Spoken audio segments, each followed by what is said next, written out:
भ्रष्टाचार मुक्त बनाने का। विकसित भारत हम तब तक नहीं बना पाएंगे जब भारत को भ्रष्टाचार मुक्त ना बनाए, जब तक हम भारत की नारी शक्ति को और सम्मान ना पहुंचाए, उनका और मनोबल ना बढ़ाए, उनकी और ताकत ना बढ़ाए। और इन दोनों चीजों फूड कॉर्पोरेशन का एक बड़ा योगदान रहेगा। मुझे पक्का विश्वास है कि आप में से कोई व्यक्ति टॉलरेट नहीं करेगा, बर्दाश्त नहीं करेगा अगर आपके इर्द गिर्द कोई भी गलत काम हो रहा हो। आप अवश्य उसके बारे में आवाज उठाएंगे, गलत काम को रोकने में हमारी मदद करेंगे। और एफसीआई और पूरी जो किसानों से खरीद और गरीबों तक पहुंचाने का जो पूरा सिलसिला है, इसको और ईमानदार बनाने के लिए हम सब मिलकर पूरी कश्मकश, पूरा काम, पूरी मेहनत करेंगे। और इस काम में आप सबका सहयोग, आप सबका आशीर्वाद मिलेगा। इस आशा और इस विश्वास के साथ मैं ये बात आपके सामने रख रहा हूँ। अमृत काल में देश में प्रवेश कर लिया है। ये 25 वर्ष अमृत काल के 2022 से 2047 तक हमारी यात्रा एक विकसित भारत बनाने की, इस यात्रा में मैं फूड कॉर्पोरेशन ऑफ इंडिया के हमारे सभी साथियों को 3 विषयों के बारे में अपना ध्यान आकर्षित करने के लिए रिक्वेस्ट करना चाहता हूं, अनुरोध करना चाहता हूं। एक, हमने हमारे किसानों का, हमारे नागरिकों का, हमारे गरीब और निम्न मध्यम वर्ग भाई बहनों का विश्वास जीतना है। हम सिर्फ उनके हम खाते नहीं पहुंचाते, हम पारदर्शिता से, ईमानदारी से, जवाबदेही तरीके से और एफिशिएंसी से, अच्छी तरीके से जब उन तक अनाज पहुंचाते हैं तो हम देशवासियों का आत्मविश्वास बढ़ाते हैं, देश का मनोबल और तेज करते हैं और सुदृढ़ करते हैं।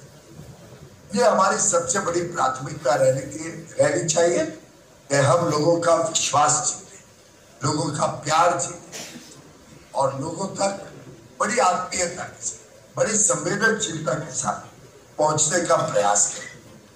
दूसरा, हम टेक्नोलॉजी को, डिजिटाइजेशन, नए नए काम करने के अति आधुनिक तरीकों को अपनाएं और अपने काम में गुणवत्ता, चाहे वो प्रोक्योरमेंट हो, चाहे इंस्पेक्शन हो, चाहे ट्रांसपोर्ट करने की बात हो, चाहे डिस्ट्रीब्यूशन का काम हो, चाहे स्टोरेज का काम हो, हर विषय में गंभीरता से काम करते हुए सुधार लाने का हम सबका सामूहिक प्रयास रहना चाहिए। और तीसरा, हमारे जो खर्चे हो रहे हैं, कैसे खर्चों को नियंत्रण में रखें, कैसे कम कर सकें। रूट ऑप्टिमाइजेशन पे हम अच्छा काम कर रहे हैं आईआईटी दिल्ली के साथ, उसको अपनाएं, उसको लागू करें। उसमें और भी कुछ सुझाव हो तो उसको जोड़ें। मैकेनाइज लोडिंग अनलोडिंग के लिए आप अपने सुझाव दें, आप अपने काम में उसका प्रयोग बढ़ाएं। नए स्टोरेज के तकनीक तरीके के बारे में भी हम विचार करें, जरूरत पड़े तो लोगों से भी हैकाथॉन करके या कंपटीशन करके विचार लें, जिससे ओवरऑल ऑपरेशन कॉस्ट में भी कमी आए, पारदर्शिता बढ़े और काम अच्छे तरीके से हो सके। अगर ये 3 प्रायोरिटी हम अपना लेते तो मुझे लगता है कि फूड कॉर्पोरेशन ऑफ इंडिया की जो विरासत है, जो हमारी जो लेगेसी, ये आगे चल के भी कई पीढ़ियों तक सेवा भाव से काम करेगी, लोगों को प्रेरित करेगी, आत्मविश्वास देगी लोगों के बीच में आत्मनिर्भर बनने के लिए और पूरे देश को, देशवासियों को और सशक्त करेगी। We will help to strengthen, to empower every citizen of India, every child born in India. और अगर हम सब मिलकर ये नया अध्याय लिखते हैं भारत की खाद्य सुरक्षा में, नया अध्याय लिखते हैं फूड कॉर्पोरेशन ऑफ इंडिया के भविष्य में, तो मैं समझता हूँ 60वां जो एक पड़ाव होता है, 60वां वर्ष, ये अपने आप में बड़ा महत्वपूर्ण पड़ाव होता है।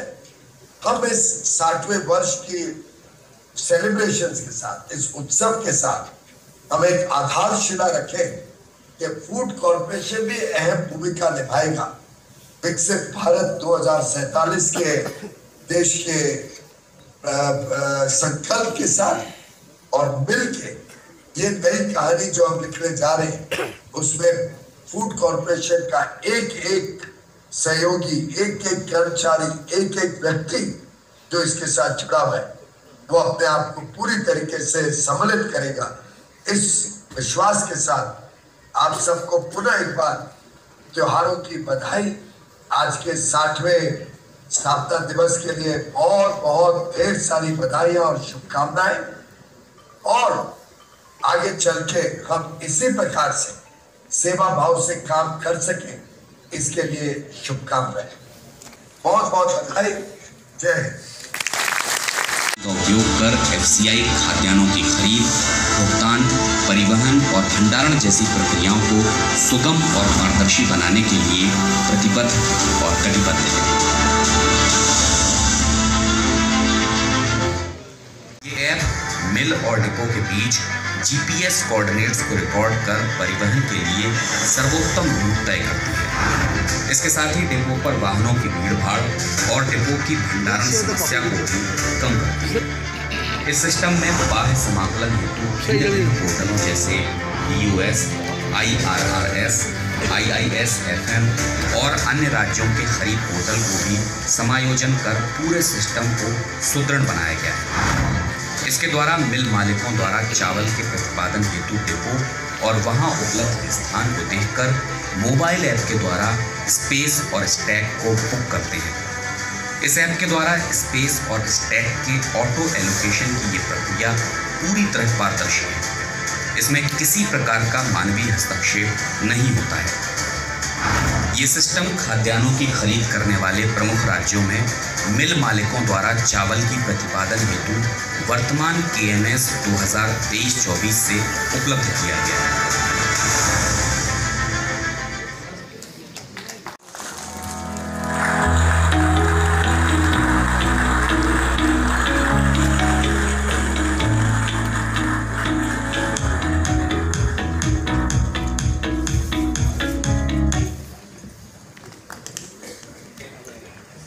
Moving to the next initiative, it is the Vehicle Location Tracking System or the VLTS mobile app. FCI annually transports food grains from surplus to deficit regions via road and rail. To ensure quality and quantity during road transport, FCI has implemented the VLTS mobile app that monitors vehicles in real time, incorporating geotagging for source and destination depot, enhancing transparency, eliminating any compromise in food grain quality or quantity during transportation. Ladies and gentlemen, let's have a look at the VLTS mobile app. खाद्यान्नों के परिवहन के दौरान खाद्यान्नों को ढोने वाले road transport contract यानी RTC के सभी वाहनों पर हर समय निगरानी रखने के लिए FCI द्वारा व्हीकल लोकेशन ट्रैकिंग सिस्टम यानी VLTS निर्मित किया गया है। इससे लॉजिस्टिक इंफ्रास्ट्रक्चर का बेहतर उपयोग सुनिश्चित होता है।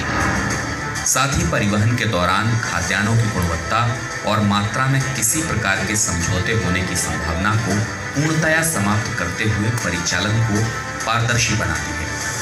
इस सिस्टम में यूनिफाइड लॉजिस्टिक्स इंटरफेस प्लेटफॉर्म यानी यूलिप पोर्टल के द्वारा भिन्न भिन्न पोर्टलों जैसे वाहन, फास्टैग और फ्रेट ऑपरेशंस इंफॉर्मेशन सिस्टम के डेटा को भी समाकलन कर पूरे सिस्टम को सुदृढ़ बनाया गया है। सिस्टम के तहत AIS 140 GPS डिवाइस द्वारा सभी वाहनों की निगरानी की जाती है। इसमें स्रोत और गंतव्य डिपो की जियो टैगिंग और जियो फेंसिंग के साथ ही किसी भी प्रकार के मार्ग परिवर्तन या किसी स्थान पर अधिक समय तक रुकने पर अलर्ट की व्यवस्था की गई है।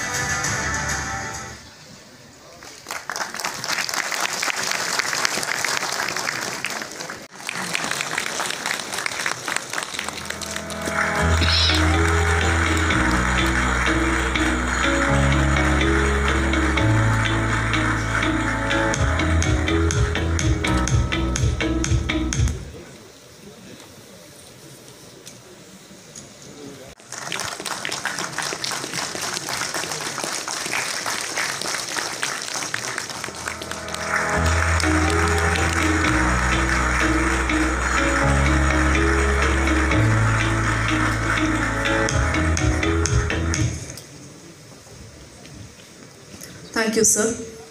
From September 1996 to February 1997.